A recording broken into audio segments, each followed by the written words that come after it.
Hi, everyone. We're just waiting for Director Turner and to see if we have quorum today, just to let everyone know online. Thank you for joining. Sorry, I'm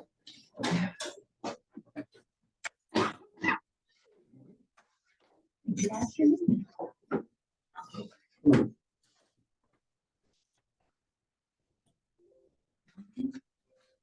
Still saying it wrong, huh? Richmond. Oh, It's a weird name, I get it.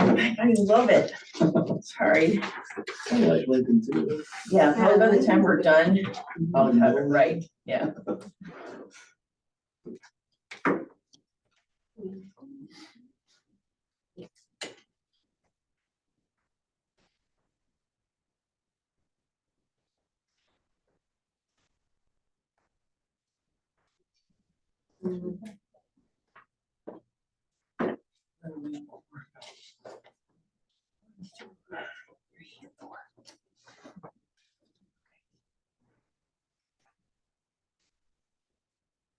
So Nara's not able to make it today. Anybody hear from Will? Usually comes in a few minutes. So our policy is we'll give it another 6 minutes and then we'll call it if we don't have quorum at that time.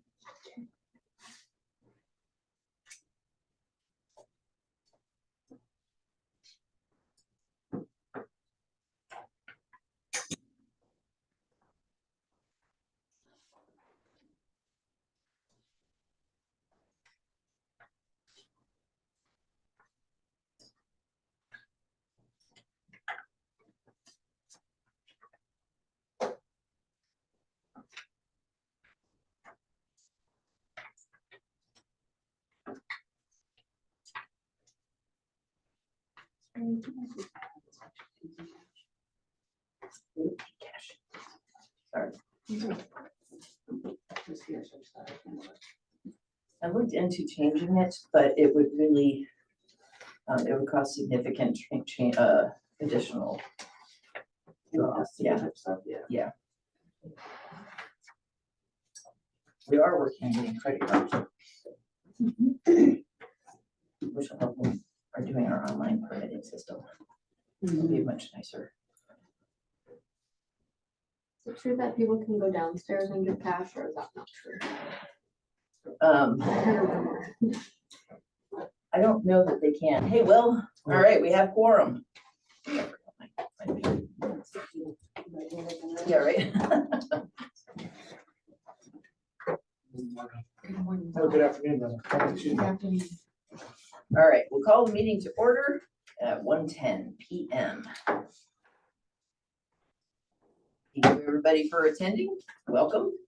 These meetings do take place every other Monday, both in person, and we allow for attendance on Zoom. Ruby, would you please do the roll call? Yes. William Wise, Present. Richmond Kelly, Present. Catherine Vanderwall, here. Rebecca Harper, not here. Jennifer Smith, here. Nara Dalbaca, not here. Robert Geary, not here. And then Fire District Representative. Yeah, she's the head of the county fire. Thank you.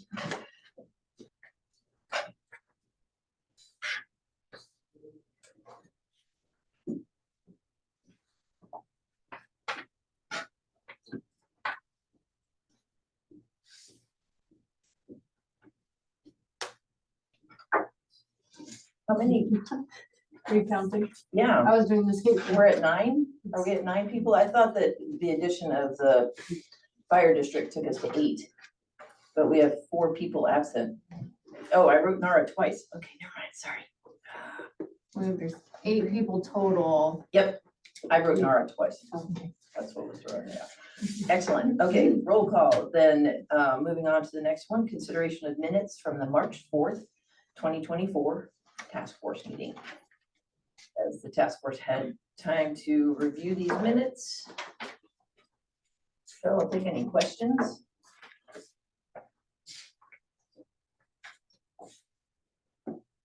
Seeing no questions, let's take a look in the Zoom room. Any questions on the March 4th, 2024 minutes. We have a hand up for Holly. Go ahead, Holly.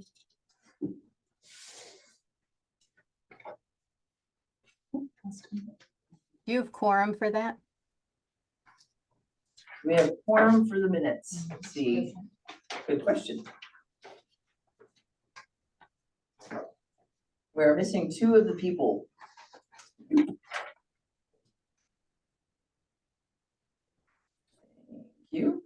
Let's take a look. Okay, so no quorum, we'll table that to the next meeting. March 18th minutes.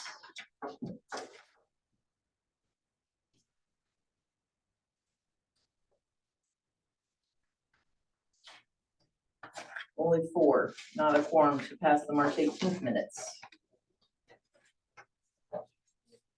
So, are there any questions about the March 18th minutes, even though we're not taking action on them?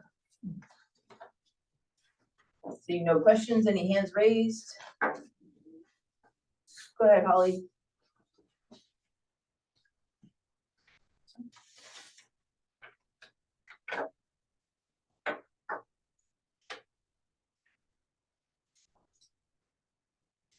And you, Polly? Sorry.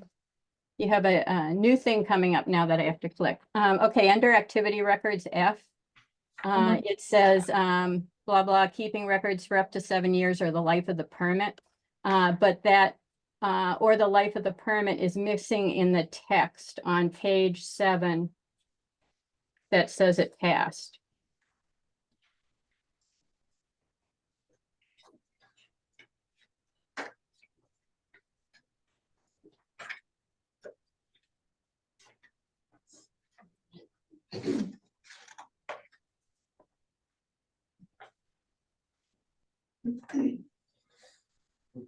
I think it's because it's. somebody using that term. Okay, so it looks like it would not have been in the current existing wording, but through discussion then it was the motion itself was to mirror the state regulations, keep records for up to 7 years or the life of the permit. So the important part is mirroring the state regulations, which may not necessarily have been in our existing code, which would be on page 7. Okay, so does that mean that in the future ones on page 7, it will add in for the life of the permit? No, on page 7, this is the existing ordinance. The new ordinance will look like what we've adopted, if the board decides to keep it that way. Okay, so it will add in what's in the minutes, which says, or the life of the permit? Correct. That is my understanding of these minutes. Okay, so then the next one is, I think it's the compliance monitoring, which is I. And it says Rebecca Harper motion, second by Jennifer Smith, to reduce annual inspections to every other year, unless there's a transfer of ownership, but that isn't quite what the text is on page 8. Correct. Yeah, that it may not, what was motioned may not be exactly the same as what is currently in the existing code, in which case you would note the difference, or you would notice a difference between what's existing and what the task force approved as a recommendation. Okay, I guess the 2 situations are kind of the opposite. You know, one is missing text and one has changed the text. So what's in the minutes? I believe that you've always said that what's in the minutes is what becomes law. So in the minutes, it says that the compliance monitoring is reducing annual inspections to every other year. But in effect, you're still doing it every year, up to 5 years, correct? We're still operating within the existing code. Yeah, task force only has the authority to make recommendations for the board. But until we present the draft ordinance to the board for their adoption or amendments, all of this stuff is just at the recommendation level. Oh, I totally understand that. I'm just trying to get the minutes and what's in the text that I see the same. I do note one thing that this, every other year was supposed to be after you've had 5 years with no. Good point. So we're not taking any action on that, but Ruby, if you, we can work on getting that sentence clarified. Yeah, because Holly does make a good point. It was after the 5 years that we can then start reducing those. Thank you, Holly, for pointing that out. Sorry, it took me a little bit to understand what you were talking about. Okay, so no action taken on the March 18th minutes. We will table that to the next meeting. A consideration on minutes for the April 8th task force. Are we able to pass that one or approve that one today? Nope. I'm not listed, but I'm pretty sure I was there. Oh, You're not listed as not being there. I know. we just totally ignored you that day, I just left Catherine. you. That's right. I'm sure I had notes. Catherine Vanderwall motion, seconded by Nara. She was there. Let's get you added to that list. I made a motion. You did. Thank you for doing that. So you were present.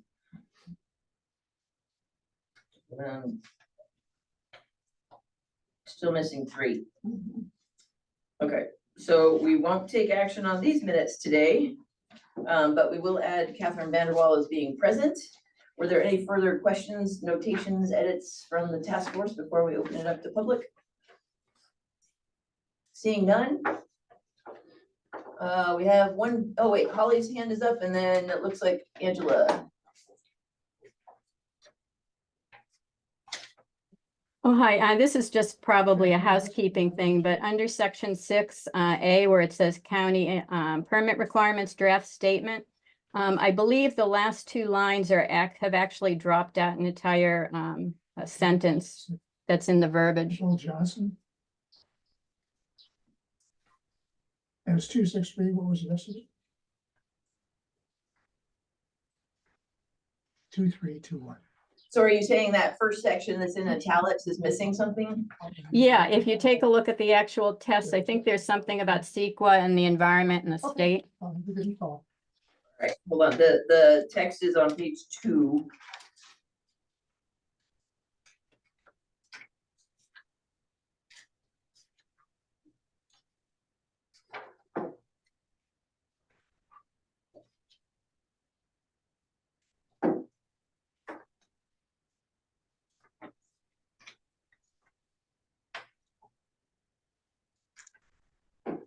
Aha, yep, I see what you're talking about.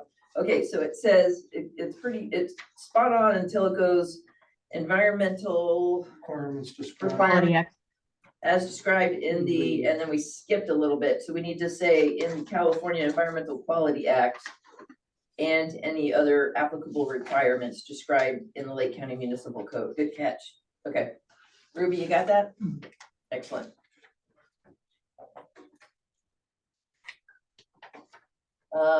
Thank you, Holly. Let's go to Angela. Or Holly, was there something else?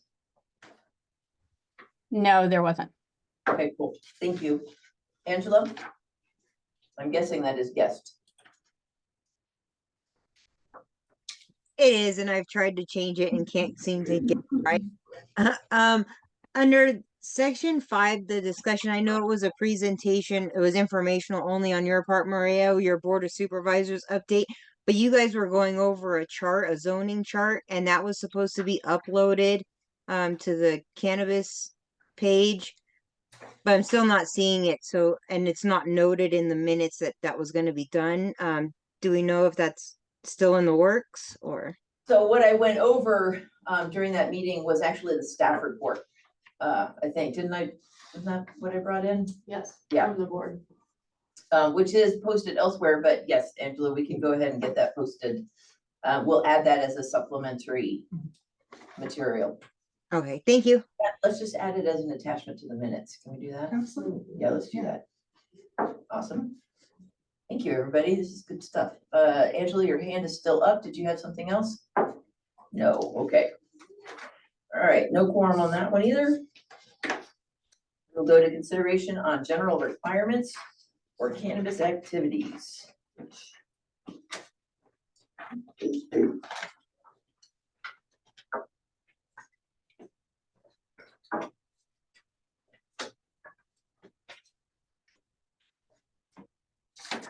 Property owner's approval. Okay, this is on page 5.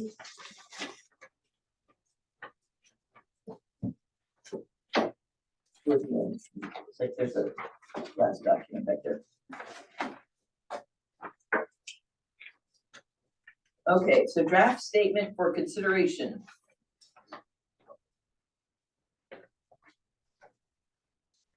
Looks like the changes are in bold, so let's just read the whole thing out so that we're all kind of looking at the same thing.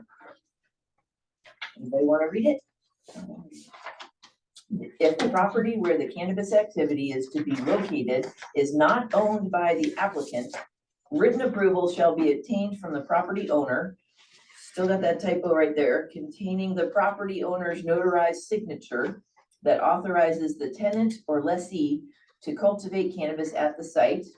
New text to be added, and the property owner shall be listed as the co-applicant and co-permittee for the approved project. A copy of the written approval shall be maintained by the tenant or lessee and made available for review by enforcement officials upon request. And then another sentence to be added, written approval shall be renewed annually. This was the one where we were gonna have Patrick come back and talk to us again, because we had some discussion going kind of both directions on it and didn't really settle in it. Ruby, I think, did extend an invitation. Is he on? Where? Oh, Patrick Sullivan, woohoo, okay, good. In the Zoom room, thank you, Patrick.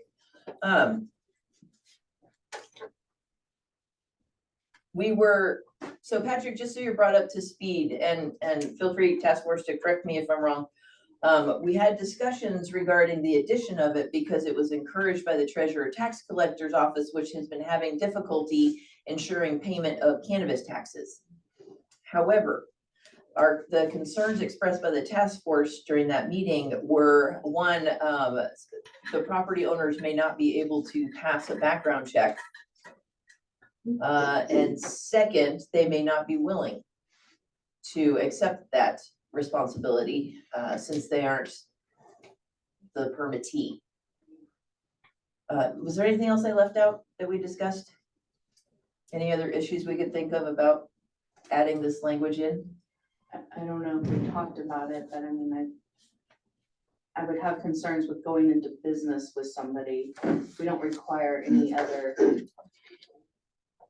leasing and lessor to go into business together to operate. It just seems to me if the end goal is to try and have a plan to collect the taxes, if the business operator doesn't pay them, it seems like the language should be specifically written in their agreement some way, somehow. Like maybe it's in the property manager's notarized approval that they also agree that should the canopy taxes not be collected, that they're on the hook for them. But the property owner is on the hook for them? Yeah. I mean, 'cause that's ultimately what we're trying to do with this, right? Right, right. So Patrick, then the idea is that that we would add a requirement for an agreement if the property owner is not the applicant, sort of recognizing by the property owner that they would be responsible for unpaid taxes. Feel free to give us some input if you like. Ruby, go ahead and ask to unmute. Yeah. So I think we have to do that first. All right, go ahead, Patrick. If you have anything to add. No.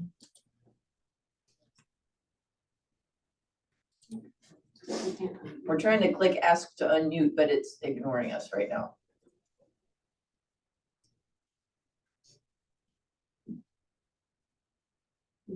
I think that you could put that in as some kind of agreement to waive rights to contest.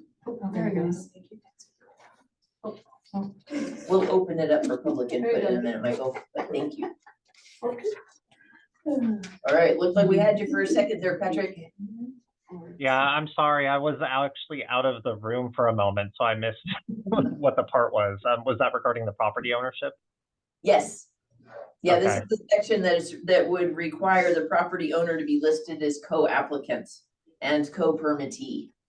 That is definitely a request from my office. It really streamlines everything on the tax side. Having it separated has presented a mountain of difficulty. So if there's a way to ensure that property owner is on the permit, that fixes most of our problems.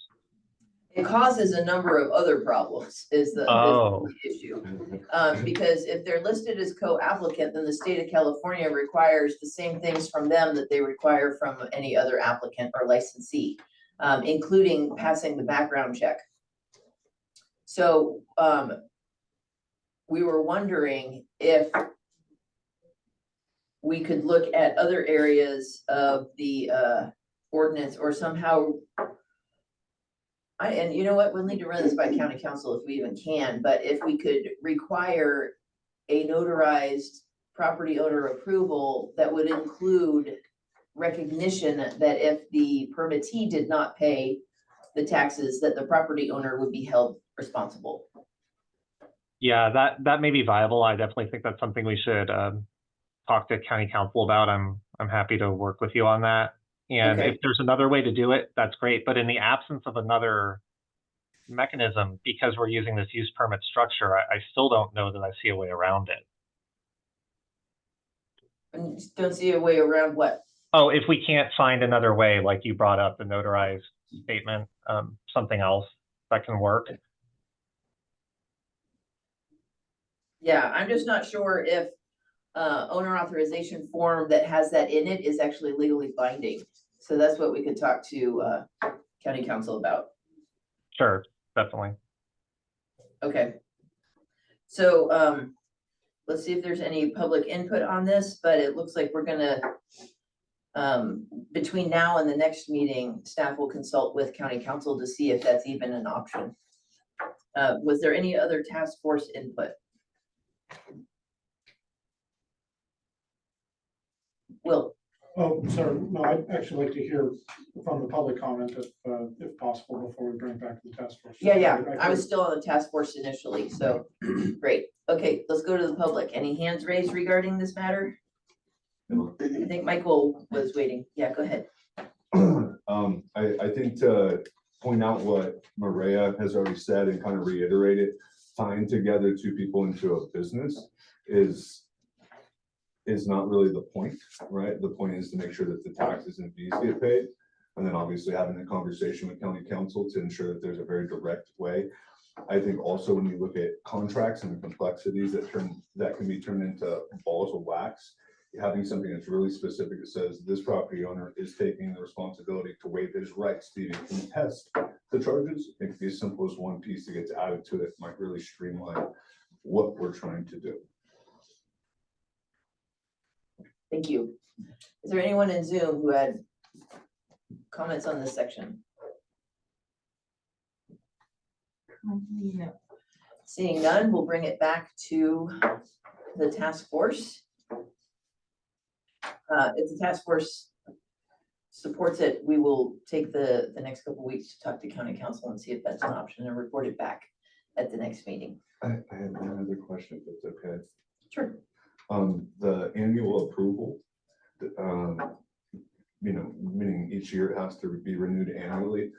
I was wondering if there was like a specific reason for that, just because of like soft cost of everything for everybody, including the county. If we didn't have to do it every year, maybe we could save ourselves 20 minutes by 100 applicants over the course of a couple of years. I think that could turn into some kind of cost savings, unless there's a real good reason to check it annually. Thank you. I have a question about this as well. Yes, I don't know your name. Could you say your name? Sergeant Keithley, Lake County Sheriff's Oh, you're Office. Sergeant Keithley? Oh, you look like a regular person. Thank you. Thanks for being here. You're welcome. So are you guys trying to make it to where the property owner is going to get the background check as well? Yes. Okay, I just wanted to make sure that that was going to happen, because a lot of times there's currently one now, a guy that will not pass the background check, has a major use permit on his property with a guy that probably shouldn't have a permit as well, but as of this moment, there's nothing saying that he can't. Yeah, I think that was actually the opposite of what was said just a minute ago, Wait, what? that the property owner might not pass, which is why they didn't want him on the application. That would be the issue. So And if, my issue would be, if the property owner cannot pass the background check, should there be a large scale marijuana grow on his property? Because in order, it's pretty heinous crimes that get you denied for those permits. It's not just anything, it's heinous crimes. Like, there's a lot of people that have felonies that will still pass and be able to obtain a permit. The felonies that they are getting rejected for are not good. It's a valid question. That's a policy question, so the board's gonna need to consider that. May I make an input? That's okay. Hold on just a moment. Let me just make sure I get this input also. Oh, and we have somebody in the Zoom room. Okay, let's go back to public input. Go ahead, Michael. I think if we're gonna put that forward, we should give like a real specific as far as it's not just a background check, but it's a live scan through the DOJ, correct? So we're not just saying a background check. What does that mean and what does that entail? If we are gonna do it, I think we definitely have to be pointed about what type of background check we're looking for. And I think to Mr. Keithley's point, this, how do we gauge that background check? I think if we're going to mirror what the state does, I would say we could maybe even turn that portion of it over to the state for them to get checked, which would happen if you made them a co-applicant. They would have to go through that same process. So if they came back from the state as checked out and okay, then we're not having to do anything or actually do any work. We're just getting something from the state saying that they already did their side. Again, just the idea that we can cut our time and still get the same outcome. Just a thought. Thank you. The only way a landowner is gonna go through the state process though is if they're on the business application for the state license. That's what I'm saying. Well, if you make them a co-applicant of the use permit, then it wouldn't travel. You don't think so? I know it doesn't. Well, then we definitely need to keep our own background checks. If you're gonna do it on a property owner. Right, because the state is all focused on the licensee, the owner of that license, not so much the owner of the property. But by making them a co-applicant of the permit itself, when you go to the DCC and you register that permit, they want to see all interest owners of it. So They instead don't of, own the company. yeah, so thank you for your public input. Let's go on to, is that a hand raised? Yes. Let's go on to Zoom room. Holly? Oh, hi. This is just something to maybe ask county council, but I think the one gentleman had been talking about removing the written approval shall be renewed annually. But what happens if the property owner passes away? How does that affect it? Sometimes properties can be in litigation, for years. Very good question. I do not have an answer for that, Holly, but I do thank you for that input. Did you have anything else? No, I did not. Thank you. Okay. And Patrick, go right ahead.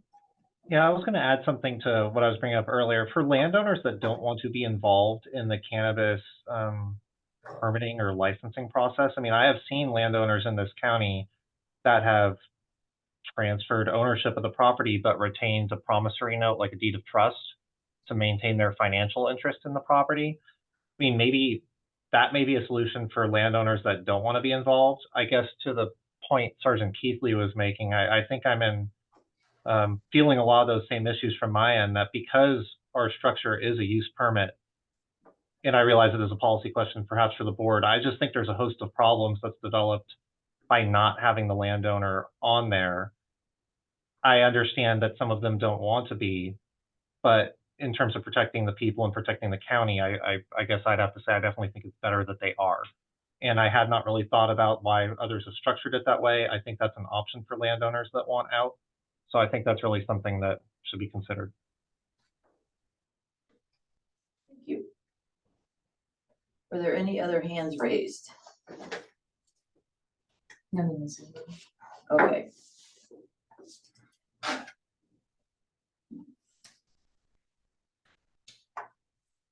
So, yeah, go ahead, Will. I think you were probably going to say something like this, but I think it'd be really appropriate for county council to either give you clear guidance on this or to come to the group with clear guidance on sort of all points raised, frankly. I mean, I'm not contesting anyone's telling of whatever truth they understand to be the case, but like, if it is in fact true that someone with a background, a criminal background, or even felonies on their record could pass the examination involved in getting a cannabis, their property approved for cannabis cultivation, it would seem to me that the point is somewhat moot, but on the other hand, I'd really rather hear that from county council, as that's something that county council is gonna have to be bound to no matter what, right? And, So- yeah, go ahead. So I kind of see these things in two different categories. One is, can we enforce that letter, recognizing that the property owner would take responsibility if the permittee flakes out on them? The question of, are we okay with property owners who have committed crimes so heinous that they can't pass the background check being involved in a cannabis business? It's an interesting question. That's a So, policy category. fair enough. So, and that's something, so what I'm actually thinking about this is we'll get the answer regarding the property owner authorization. But I also think that we should highlight this in particular for the board when we move forward, because this is one that has a number of things that they're really gonna need to chew on for a little bit. And so in this particular one, property owner's approval, rather than just have a straight recommendation from the task force, we might say, these are a few of the things that the task force grappled with. And then do sort of a pro and con, so, and just leave that policy stuff up to the board. But I am totally open to suggestions. If anybody else has a different idea. Some of these things, some of our recommendations have been pretty straightforward. I don't think this is a straightforward topic. Sorry, I just cut you off. No, we're in alignment. This all goes back to the tax, not getting the tax money. Is that right? Correct. The reason to do it would be to have somebody who's gonna pay the cannabis tax. So could you go in a bond system like you do with other, like I have to do in my new projects? I have to put up a bond that says, this idiot doesn't pay this, I have to pay it, which also makes me much more careful who I put in that position, so I don't end up paying that bond, but that's getting really complicated. But it guarantees the money, if that's really what we're trying to do here. Bonding companies will issue a county-specific cannabis bond. Patrick, does that sound like an option to you? If that option is viable and available in the industry, that would definitely ease my concerns. So I wasn't aware that that was really available. So yeah, I'd be curious to know more. Okay, yeah, Well, really. the tax dollars are one, but, Sergeant Keithley brings up a good point, is that we really need to look at who the property owners are. I think that's going to be a strong valid point. And that's the policy part, because so far the board has already adopted an ordinance requiring it for permit owners and their employees. So, and the state just requires it for owners of the license type. So to add the property owner, since it's not mirroring state, is a local policy decision. And so, yeah, I absolutely agree that we should keep that in there because it's part of one of the reasons why this wording was added. Angela. Oh, sorry, I forgot to take my hand down, but I'm just gonna agree with Chief Cepeda, Sergeant Keithley and Patrick that that we do need to, we're looking at this overall for protecting the county residents and everyone. So I'm in agreement that property owners should be included. I think it's gonna be the safest route, but sending it to the board might be our best decision. Okay, thank you. So between this, after this meeting, staff will consult with county council regarding the property owner authorization.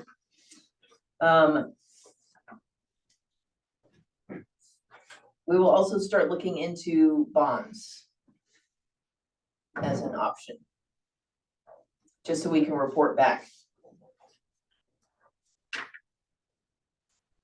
Okay, so that was property owner's approval. And we'll table this item till the next meeting. Moving on to background checks and clearances. So the way it reads right now, it's highlighting something that was not new, it's something that is currently existing, and that's the point of our discussion. And it centers around, should the employees undergo background checks? I'm just gonna read the part through the last highlighted section. All applicants and employees shall undergo a background check by the Lake County Sheriff Department. An individual may fail the background check if the employee has been convicted of an offense that is substantially related to the qualifications, functions, or duties of the business or profession for which the application is made, except that if the sheriff determines that the applicant or permittee is otherwise suitable to be issued a license, and granting the license would not compromise public safety. The sheriff shall then conduct a thorough review of the nature of the crime, blah, blah, blah, blah. Okay, keeps going. So the question here, and tell me if you guys think I'm missing something, is do we want to make a recommendation that the employees continue to have required background checks? I agree. And they made decisions that, put them in a position where they're not able to, then they should lose their rights for that. So some of the arguments against doing it is one that it takes a very long time to get the applicants or get the employees through. Additionally, I need a planner for this. I'm assuming that we're double checking the employee records on our annual compliance monitoring to make Yes. sure. Okay. Yeah. Good, that's what I thought we were doing. I think somebody also said at the last meeting that a potential option was for permanent employees. Did I hear that right? If I'm recalling properly. one of Yeah, I the think it was past- like management level permanent employees. So Yeah, the challenges during peak periods, planting, thinning, harvesting, when we hire outside farm labor contractors, we might not even get the same guys from day to day. Mhm. And so to know who's coming in advance and get them all live scanned is not likely to happen in a timely manner, nor is it financially viable. It's not going to happen in a timely manner. Yeah. Like, So just a question though, because Right. if you And hire then an you're going into FLC, fire season. they're not your employees, Correct, they're contracted laborers. correct. So how do they even fit into the definition of all right. this section? Thank you very much. Right, they don't. They don't. And when we talked about this within the industry group, so all the farmers would, are really wanting to not have to worry about our temporary field labor that comes in from a contractor. Retail partners were fine with all of their employees being background checked because they have access to finished product, they have access to cash. And so, that's kind of the difference. Right now, like our field laborers are, they're planting plants that have no value, they're thinning leaves that have no value. And then at harvest time, they're hanging a product that doesn't have value yet. It's the furthest along, but that was kind of the differentiation between the different segments of the industry.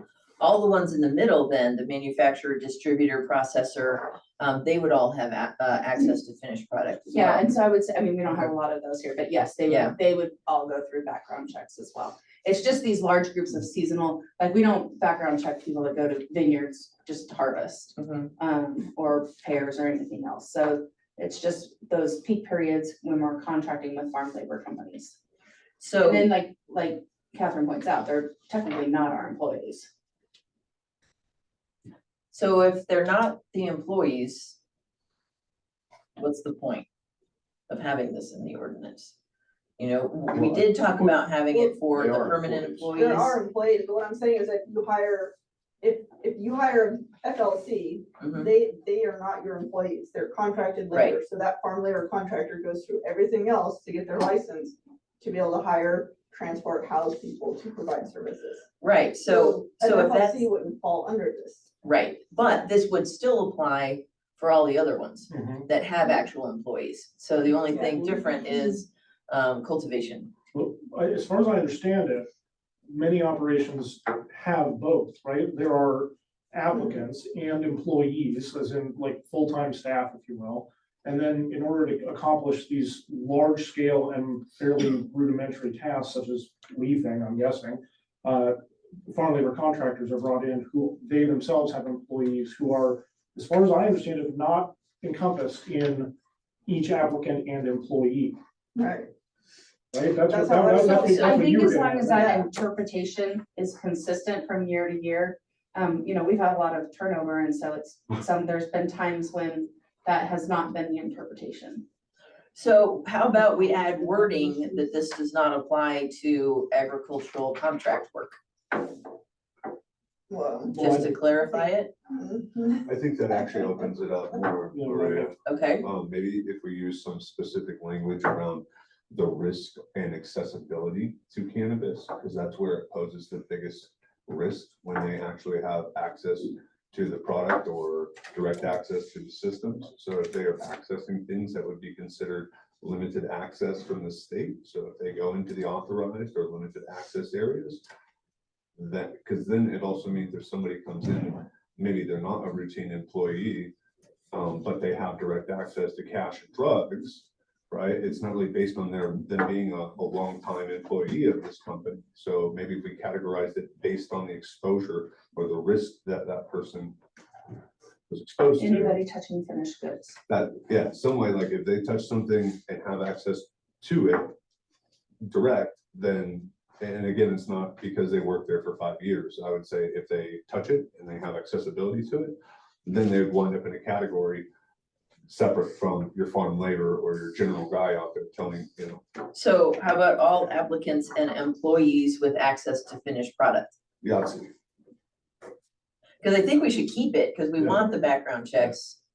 And if in ag, they're using contract labor, and so this isn't messing it up anyway. Right. Then I don't know that we have that much of a problem. Yeah, and for instance, like if we're a vineyard, and we have a wine broker, right? He has a wine broker license because he has direct exposure to these things. But the guy working out in the field, ABC doesn't know that guy's name and they don't care. They want to know who the farm labor contractor is, so. Is there a definition at the state level for finished cannabis product? Mm, Because if we say anyone with access to finished product, we better have it defined someplace so yeah, that it's you're clear. absolutely correct. I don't think that it does specify, does it, Jim? I think that we're gonna have to look at the type of employee, so in my case, we have full-time employees, we have, seasonal employees, which are less than 6 months, and then we have day laborers that come from the FLC. So in my particular situation, the only person that has access is our owners and year-round and full-time managers. And so maybe but then again, everybody might classify their employees differently. Well, I think the more specific we can be, the easier it will be implementable, so. Actually, Michael, I keep forgetting that you're public, Um, and so let me, let's make sure we've got some public input also in the Zoom room. I know that in the past, we've had more of an open dialogue, but in the past, we don't have any public in the room.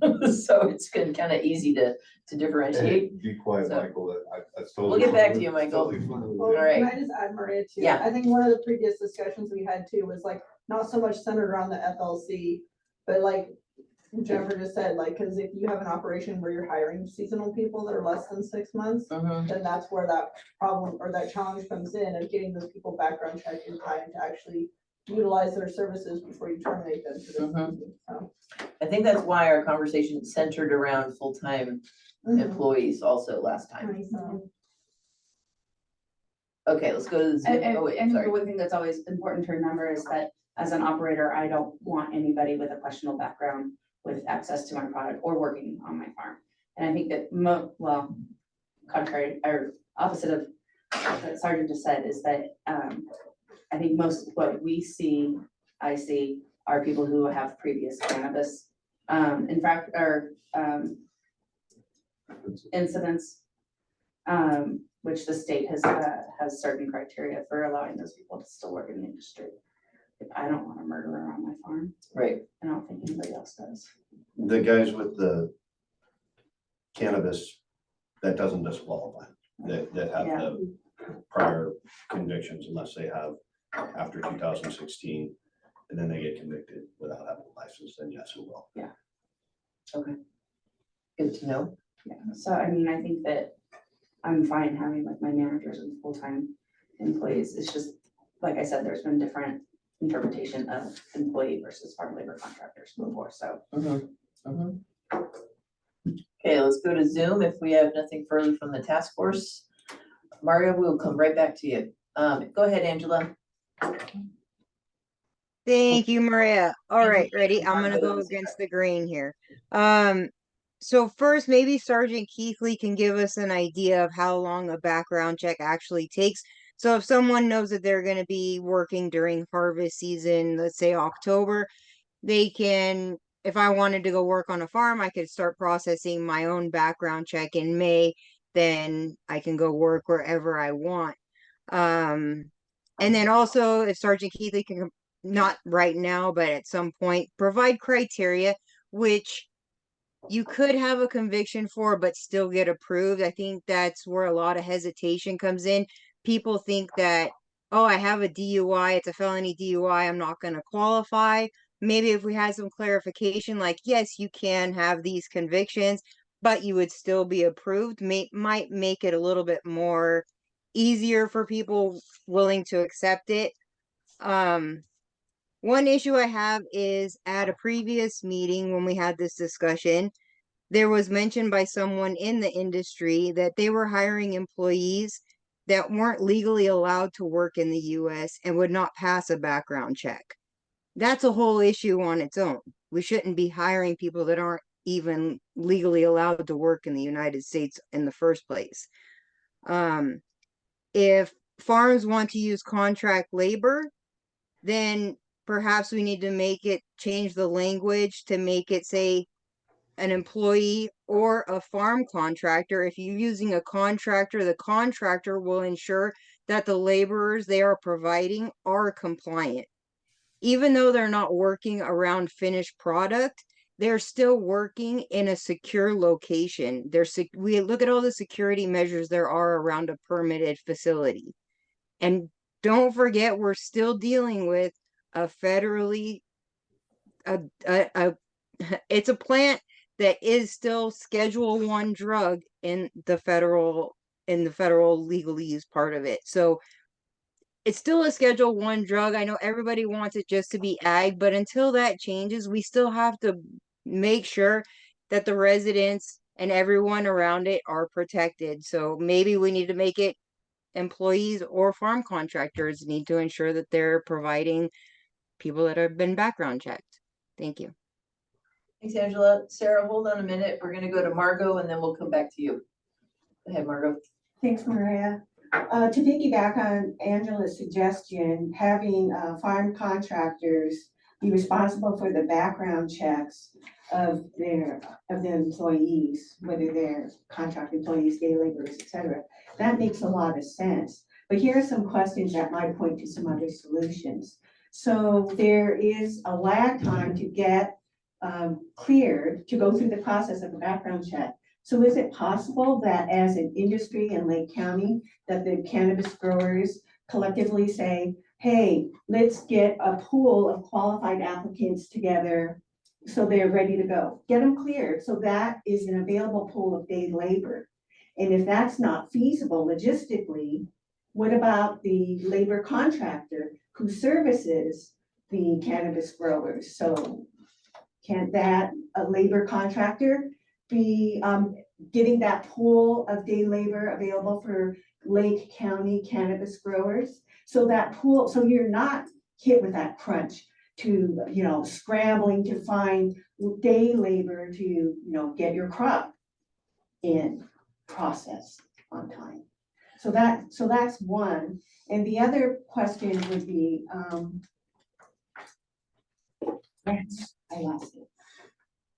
So I'll stop there. Thank Okay. you. Let me know if you need us to come back to you. We'll go to Sarah then next. Thank you.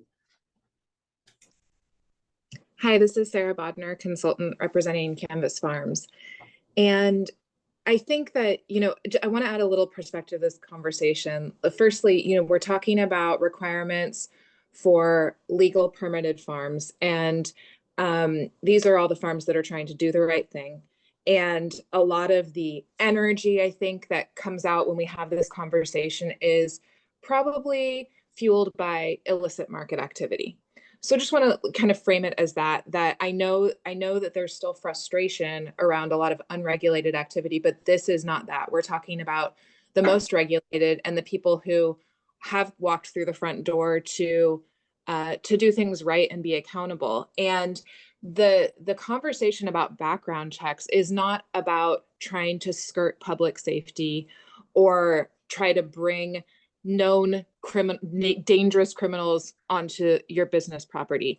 It's about how to deal with the sometimes unpredictable nature of farming, which is that, if we're talking about any other crop, we know it doesn't exist in a perfectly calendared vacuum, that it's subject to weather, it's subject to incidents like fires, it's subject to employee turnover, which happens like in any other industry. And so when we have a sudden need for labor, we don't have this perfectly curated pool of previously checked applicants we can pull from. And that's never going to happen. That doesn't exist in any industry. There is a natural ebb and flow. So how do we deal with that? We need to make some hires, and we need to be able to do so in a way that doesn't put the farm under, because you can't get people out there with shovels or to harvest when you need them. So that's what we're talking about here, is how can we have the labor we need when we need it. I also want to caution against using any metric that could be seen as subjective or arbitrary. I think that these rules need to be crystal clear, because if it's up to interpretation on things that are not defined anywhere, like finished product, I think we could end up more confused than not. So figuring out whatever standards we can apply that will allow farmers to farm, allow workers to get work, and also protect the community and business owners. I know that I started off by saying we're in a perfect world, and what I just suggested is going to be a hard thing to arrive at, but I think we should take a little extra time and not rush to coming to a conclusion that doesn't solve the central problem we have right now, which is that there are different interpretations, and farmers are having a hard time hiring labor when they need it. Thank you. Thanks, Sarah. Angela, your hand is still up. I don't know if it went down and went back up, or if it's still just up. It did. It went down and went back up. I just wanted to say thank you, Sarah, for that input. But I'd have to disagree that it is not all driven by the illicit market. Anyone can go and look at the numerous thefts and robberies that are committed at permitted facilities, at grow sites, by either current or former employees. It's not something that's hidden. There was one not very long ago in a neighboring county. So it is a real issue. It is a concern. I just wanted to throw that out there. Thank you. Thanks, go ahead, Willie. So what does FLC do to make sure that their part-time employees can be here in the United States? They probably do. So could we check and see what they provide as a background? How do they check and make sure? Citizenship is different, though. But that's all they do is check. I don't know if they do or not.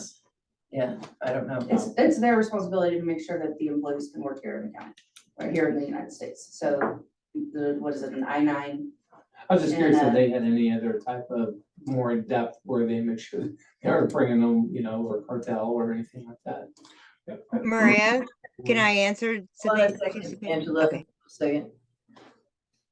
Just one thought, if I can speak to what Chief Cepeda mentioned just now. So an interesting feature of being a farm labor contractor is that farm labor contractors and their managerial staff are subject to some level of background checking in order to be safe conveyors of human lives on the highways by way of vans. H2A vans are sort of a known entity in this world, and so not H2A farm labor contractor vans, but nevertheless, it's a requirement that that employees at a managerial level of farm labor contractors submit to a certain level of scrutiny, and so I don't know that qualifies as a background check, but in the context of what we're talking about here, but it is an interesting feature of it. That said, I would sort of echo what was mentioned about an I-9 form as the sort of standard bearer for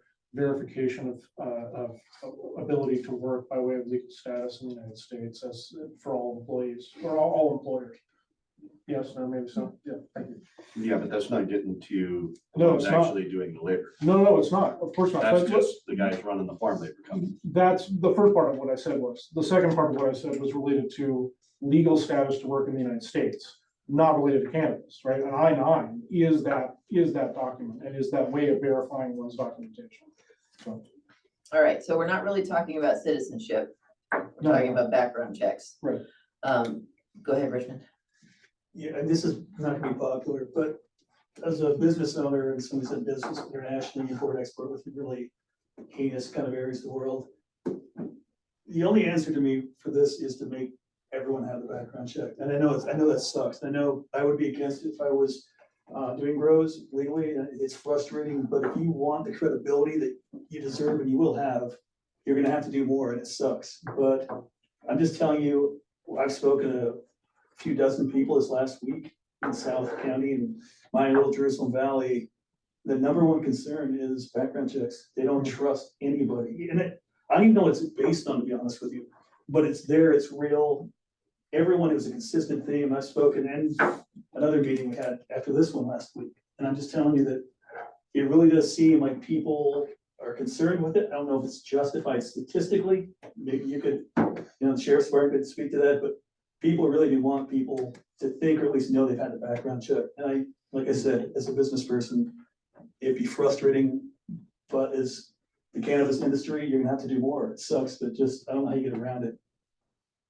I know law enforcement likes the idea of it. I was wondering if you would actually speak to that a little bit. I understand that. I am for the background checks.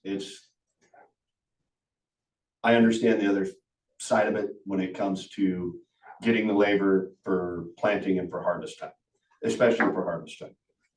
You're not gonna get enough people to get through the background check in a timely manner in order to get the work done that needs to be done.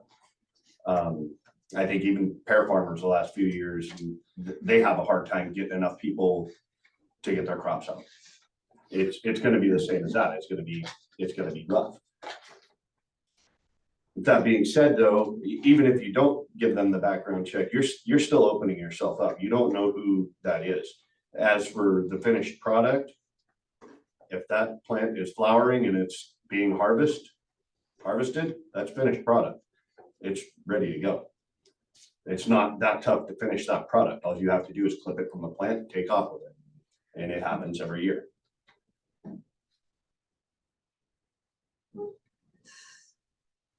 Anything else from task force? Go back to public. Go ahead, Margot. So mine is a question. So what would make it more feasible to have a pre-qualified pool of day laborers in terms of background check?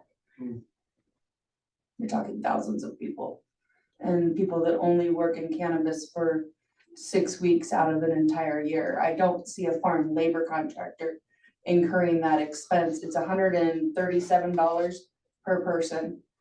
So for example, one of my farms takes 90 people a day to harvest. And you don't know that you're gonna get the same person every day. Right, but if we, or say, take Lake County as a pilot project. Say we want to have a stable cannabis industry. Part of that is you have stable labor. So what if we say, okay, Lake County is going to pre-qualify day laborers. And that means day laborer, you're guaranteed a job next season. Or you're more likely to get a job next season, no? It's not gonna happen. Please tell me, I don't understand. You're not gonna end up with the same people here. You're doing the same job year after year. It's the same thing with the pears, with walnuts, with whatever. You're not getting the same people year after year. It's not gonna happen.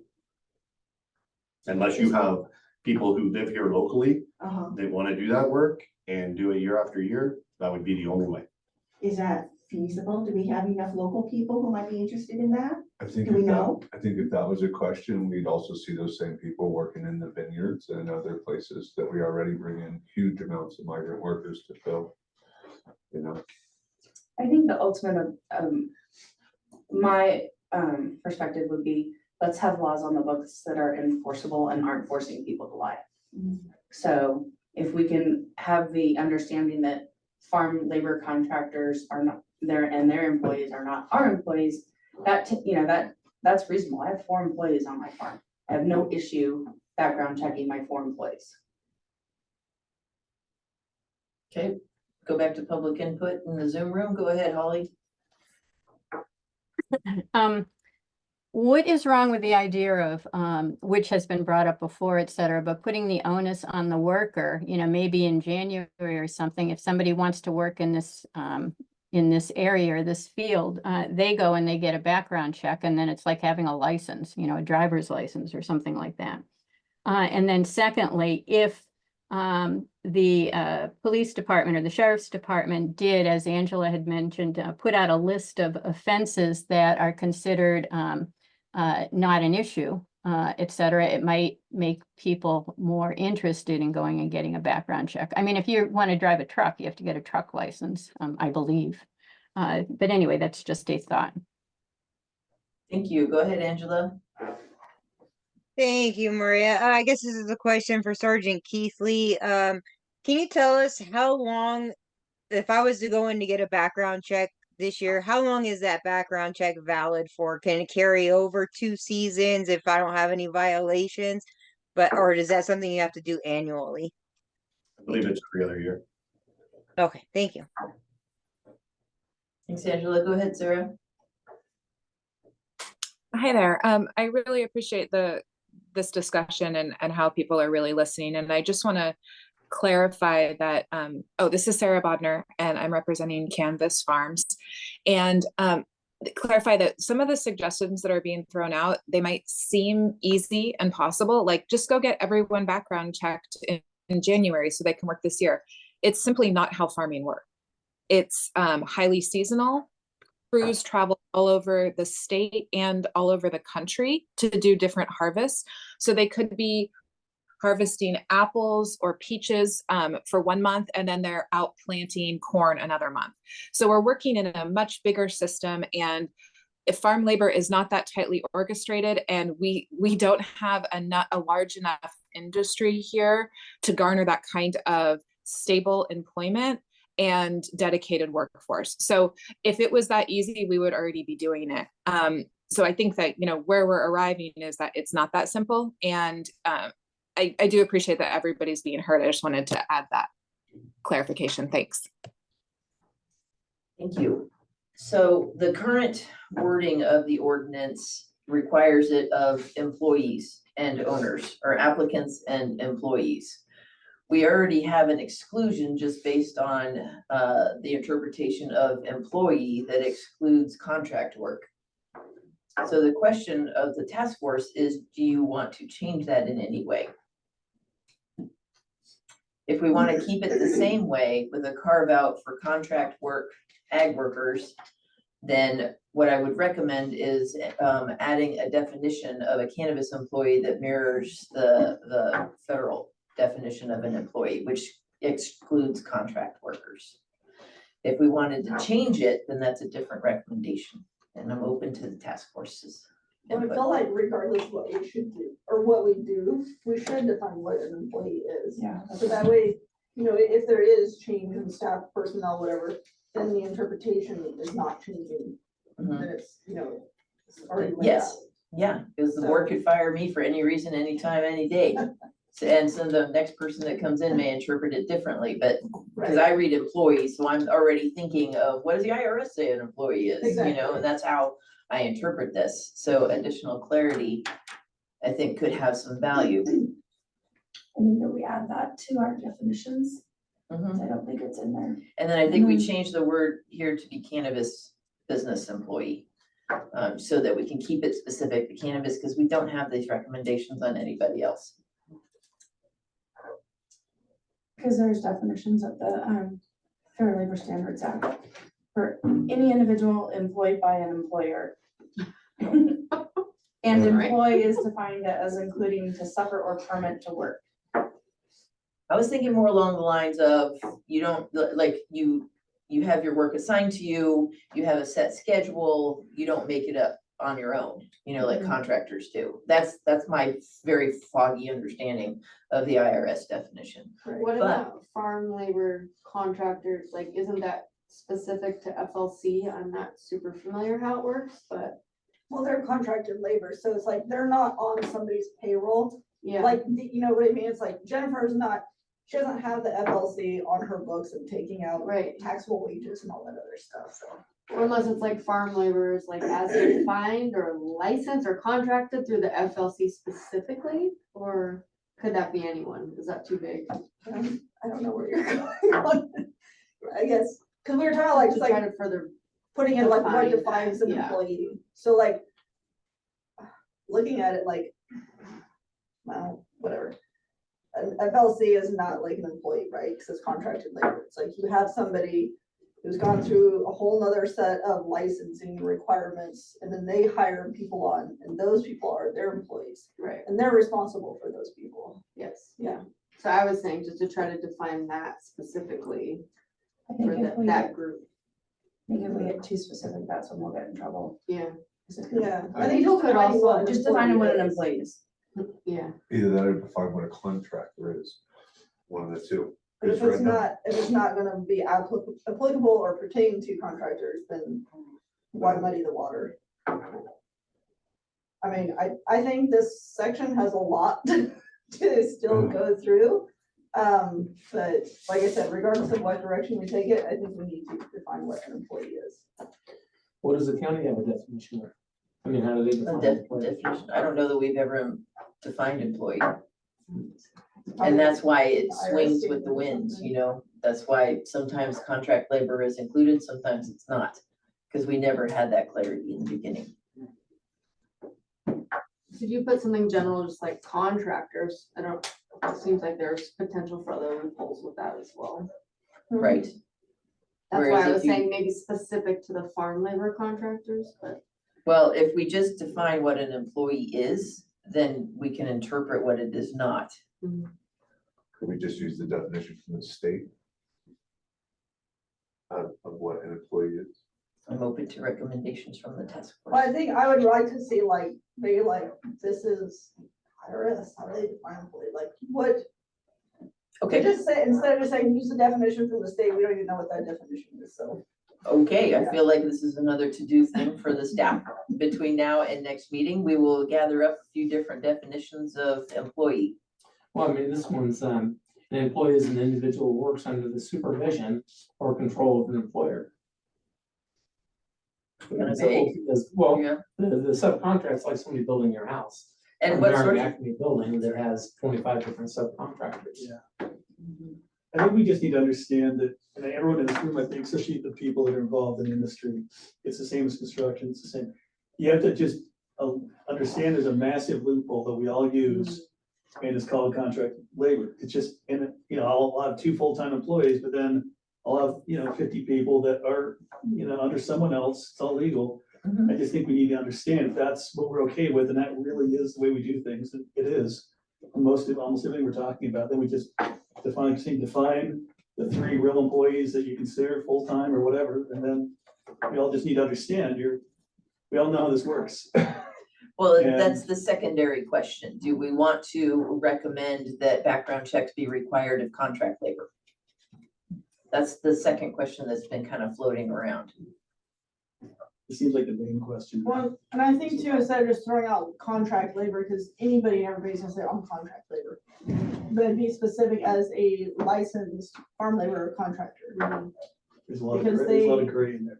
No, Not, There's not. not with the FLC That's what I was part. trying I to think Yeah. if you try and define contractor, you wind up with like FLCs and plumbers, I mean, like you wind up with like this wide array of different types of businesses that can come and provide services at a cannabis grow or any other place.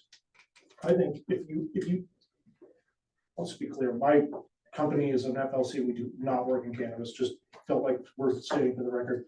But that said, I mean, if one were to try and stick to a defined term, FLC, as Catherine can tell you better than I, is a very well defined term. Good. So- Can we assign Catherine some homework to bring Oh, I us, didn't mean send to do us that. the, I didn't mean to do that. I'm so just sorry. send us the definition of an FLC so that we can add it to our agenda next time. Sure. for informational only purposes. Good job. I'm gonna call your dad, and he'll be like, Yeah. oh, Will, the one that. Just call me, volunteered just to call do me. this." I'm right here. Okay, so let's make sure we're clear. We're not making any decision on this today. We will bring back, staff will bring back definitions that we can find of employees. And Catherine's sending us definition of an FLC. Yeah. And then we will continue our discussion of this item at the next meeting. I don't see any head shakes or nods. Looking for some consensus. Zoom public. Before I reopen it back to public, are we gonna take action today? Are we planning on taking action today, or are we tabling this item? No, tabling the item. Okay, so mindful also, we are down to 12 minutes for the rest of our meeting today. Let's quickly go back to public input, but please be concise. Go ahead, Holly. Oh, hi, thanks. Could we also get a list of, if it's not too overwhelming, a list of what is considered a violation that would cause someone not to be able to, work in a cannabis industry? Is that defined by state? Yes, it's the BGI guidelines. If you give me a little more information, I can. I'll have to get it for you. Okay. Are you amenable to that sometime in the next couple of weeks? Yeah, I can do that. Okay, yes, Holly, we will try to get that added.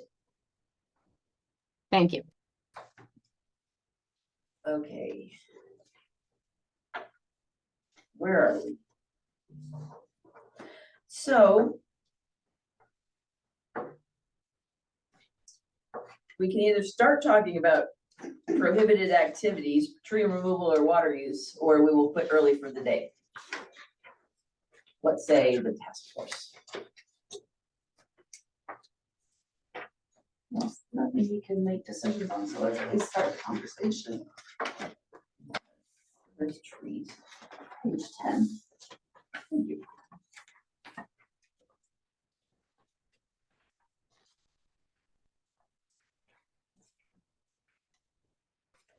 We're gonna need more information than what was here. I think that Andrew really did a great job of detailing out some of the sections, but tree removal, we'll have to really think about our oak ordinance and things like that. I think that'll be part of the consideration. So I would request that we Make not, copies of the 3-acre conversion and copies of like the oak mitigation plan absolutely. and what the recommendations are from like UC Davis or. Yep. Thanks. Okay, good. So let's not take up tree removal and definitely not water. Let's just not touch this stuff yet. This has some big stuff in it. Generators, All the big stuff odor. was today. No, I thought so until I looked at water use. Odor. There's a good one. Could I ask, just as a suggestion, that knowing certain members of the public make time for these meetings either in person or on Zoom, they may have wanted to comment on items that were agendized for today, so could we ask for public comment even if we don't wind up discussing at length the window we're acting? That is an excellent point. Thank you. Thank you, Will. All right, is there any public comment regarding tree removal, or these are prohibited activities, tree removal, water use, odor, electrical generators, lights, and pesticides? Go ahead, Angela. And you already touched on it, Maria, that if we could do these as a discussion rather than a consideration, because like you said, Andrew was very detailed where he would show what the ordinance is currently and then offer options. And like you said, these are some pretty heavy subjects that we're going to be getting into. So maybe if we can start off with discussion, not consideration right off the bat, that would be great. And then just to let you know, back to 73.3, you skipped over annual reports and inspections and complaint records. There was no motion on the March 18th meeting, and they were skipped over on the April 8th meeting. So we still need to go back to those also. Say those sections again, please, Angela. 73.3, the annual reports and inspections and the complaint records. There were no motions made on, there was no motion on 318, and then they were skipped on 4.8. 73. Oh, 7. Page 7.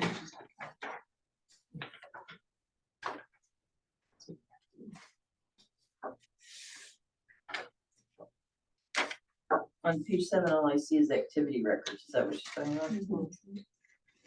about? No, so let me, hold on, I'm trying, And then we my, did pass a motion on the 18th. on the 318 minutes, you'll see the annual reports and inspection and complaint records. There was no motion on either of those. Inspection. Complaint records. Okay. And then they were skipped over, they weren't discussed at the 4-8 meeting. So we So we still have have no motion on those two subjects. J and K. Yes.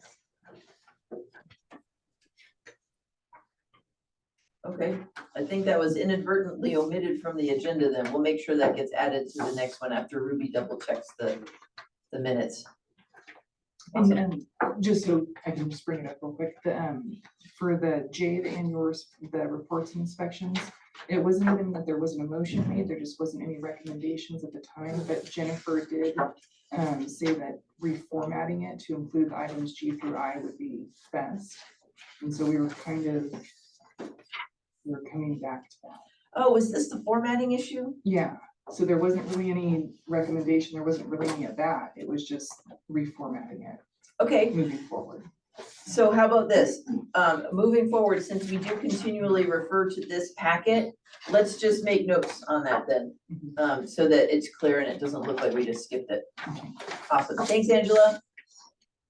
Also, Maria, there was that grouping everything together for the annual reports and inspection section. And then there was also the discussion of considering of who will be doing the inspections. We had spoke about possibly making if it wasn't going to be by the planning commission, possibly making a 3-person committee within the planning or within CDD, rather than having it be one person.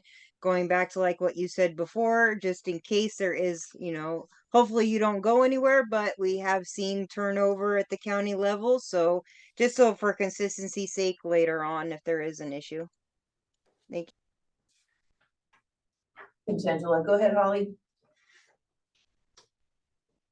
Yeah, Angela, I do remember everyone talking about that, but also I believe there was also supposed to be a list made, possibly by Andrew, of what was included in the annual report, so we would know that. Isn't that listed in the ordinance already? Yes, the requirements, and then we do have like our inspection checklist we could share. I don't see why not. Is that what? Where is it listed? Was the inspection checklist. Okay. Because everybody's annual report's different based upon their use permit. But the checklist is the same. Okay, so was that a request that I just didn't write down or didn't remember then? Were we supposed to be I remember last time I compiling something? think I misunderstood the question and started talking about the audit potentially, that Andrew was doing, the in-house thing, but then it got sort of rerouted to my understanding. Is it just the checklist? Holly, that- go over, tell us again what Andrew was gonna do. So this was at least a month ago, and when we were talking about annual reports, and I believe Margot was bringing up the idea of water management, et cetera, and basically the way I remember it, somebody was going to put together a list of everything that's included in the annual report, so we can make sure that everything, we know what's in there and everything's taken care of, but also too, that's when Angela brought up the idea of a committee possibly looking at the annual reports rather than one person. Okay. Let's do this. Between now and next meeting, staff will go over a number of different annual reports to see if we have any sort of standardization. We may not, since everybody's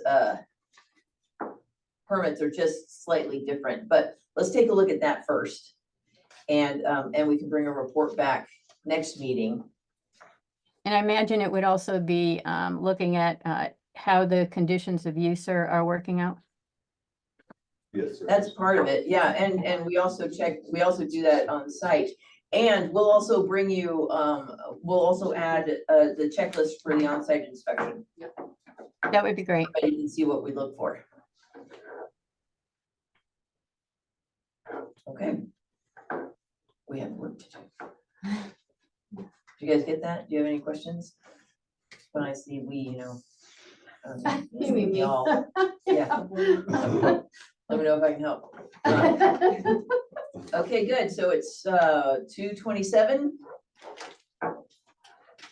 We didn't do public comments on anything that we have not covered today on our agenda. Is there any public comments? Seeing none, we are going to go ahead and adjourn. Thanks, everybody. I appreciate everybody's continued time.